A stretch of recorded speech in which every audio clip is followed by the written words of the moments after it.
Good day, sir and madam. I'm Chona Fetchiang. I'm 27 years old. My height is 155 centimeter and my weight is 54 kilogram.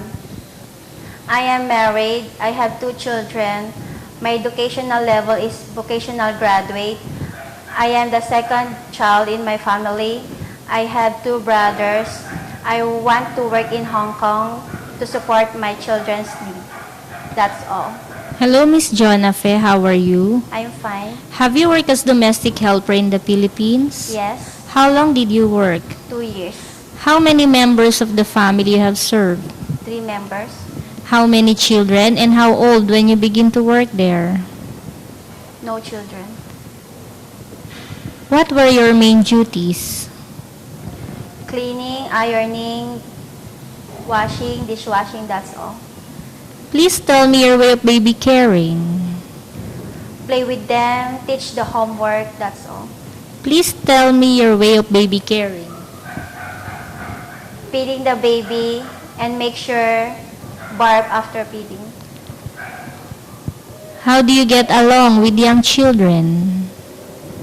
Teach them the right behavior, teach them the homework, that's all. Can you sing children's song? Yes. Please try. I have 2 hands, the left and the right. Hold them up fine, so clean and bright. Clap them softly, 1, 2, 3. 2 little hands and good to see. Okay, thank you. Do you know how to cook? Yes. What kind of recipe can you cook well? Filipino dishes. Like adobo, sinigang, pinakbet, that's all. Can you follow recipe book? Yes. Describe your personal character. Honest, hardworking, kind, that's all. How do you perform as good domestic helper? I will perform my duties well to satisfy my employer. What can you promise to your future employer?